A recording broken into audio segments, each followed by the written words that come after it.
3 heures d'écran par jour en moyenne pour les enfants, ça, c'était avant Kodomo. Kodomo, le podcast pour les enfants. Kodomo, écoutez nos histoires.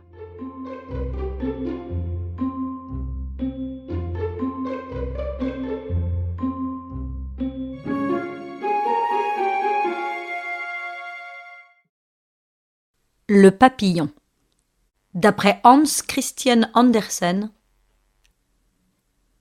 le papillon veut se marier.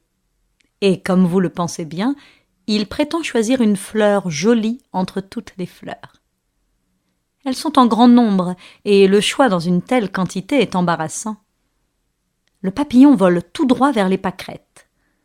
C'est une petite fleur que les Français nomment aussi marguerite.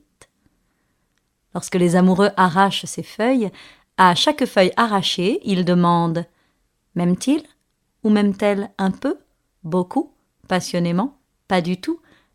La réponse de la dernière feuille est la bonne. Le papillon l'interroge. « Chère dame Marguerite, dit-il, vous êtes la plus avisée de toutes les fleurs. Dites-moi, je vous prie, si je dois épouser celle-ci ou celle-là. » La Marguerite ne daigna pas lui répondre. Elle était mécontente de ce qu'il l'avait appelée dame, alors qu'elle était encore demoiselle, ce qui n'est pas du tout la même chose. Il renouvela 2 fois sa question, et lorsqu'il vit qu'elle gardait le silence, il partit pour aller faire sa cour ailleurs. On était au premier jour du printemps. Les crocus et les perce-neige fleurissaient alentour. « Jolie, charmante fleurette, dit le papillon, mais elles ont encore un peu trop la tournure de pensionnaires. » Comme les très jeunes gens, il regardait de préférence les personnes plus âgées que lui. Il s'envola vers les anémones. Il les trouva un peu trop amères à son goût. Les violettes lui parurent trop sentimentales, la fleur de tilleul était trop petite et de plus elle avait une trop nombreuse parenté. La fleur de pommier rivalisait avec la rose, mais elle s'ouvrait aujourd'hui pour périr demain et tomber au premier souffle du vent. Un mariage avec un être si délicat durerait trop peu de temps. La fleur des pois lui plut entre toutes. Elle est blanche et rouge, fraîche et gracieuse, elle a beaucoup de distinctions et en même temps, elle est bonne ménagère et ne dédaigne pas les soins domestiques. Il allait lui adresser sa demande lorsqu'il aperçut près d'elle une cosse à l'extrémité de laquelle pendait une fleur desséchée. « Qu'est-ce cela ?» fit-il. « C'est ma sœur, » répondit Fleur des Pois. « Vraiment ? Et vous serez un jour comme cela ?» s'écria le papillon qui s'enfuit.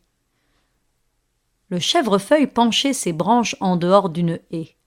Il y avait là une quantité de filles toutes pareilles, avec de longues figures au teint jaune. « À coup sûr, pensa le papillon, il était impossible d'aimer cela. » Le printemps passa, et l'été après le printemps. On était à l'automne, et le papillon n'avait pu se décider encore. Les fleurs étalaient maintenant leurs robes les plus éclatantes, en vain car elles n'avaient plus le parfum de la jeunesse. C'est surtout à ce frais parfum que sont sensibles les cœurs qui ne sont plus jeunes. Et il y en avait fort peu, il faut l'avouer, dans les dahlias et dans les chrysanthèmes. Aussi le papillon se tourna-t-il en dernier recours vers la menthe. Cette plante ne fleurit pas, mais on peut dire qu'elle est fleur tout entière tant elle est parfumée de la tête aux pieds. Chacune de ses feuilles vaut une fleur pour les senteurs qu'elle répand dans l'air. Oh, « C'est ce qu'il me faut, se dit le papillon, je l'épouse. » Et il fit sa déclaration.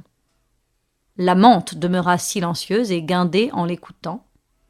À la fin, elle dit « Je vous offre mon amitié, s'il vous plaît, mais rien de plus. Je suis vieille et vous n'êtes plus jeune.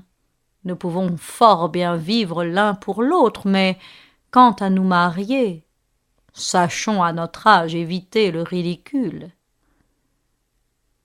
C'est ainsi qu'il arriva que le papillon n'épousa personne. Il avait été trop long à faire son choix, et c'est une mauvaise méthode. Il devint donc ce que nous appelons un vieux garçon. L'automne l'excursion touchait à sa fin. Le temps était sombre et il pleuvait. Le vent froid soufflait sur le dos des vieux saules au point de les faire craquer.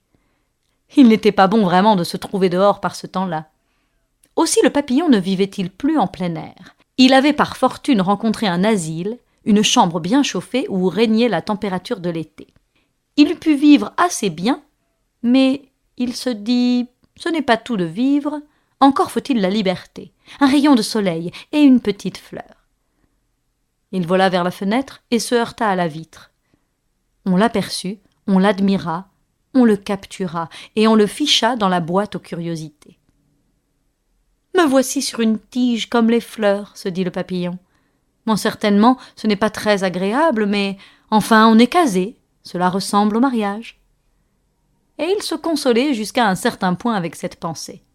« C'est une pauvre consolation, » murmurèrent railleusement quelques plantes qui étaient là dans des pots pour égayer la chambre. « Il n'y a rien à attendre de ces plantes bien installées dans leur pot, » se dit le papillon. « Elles sont trop à leur aise pour être humaines. »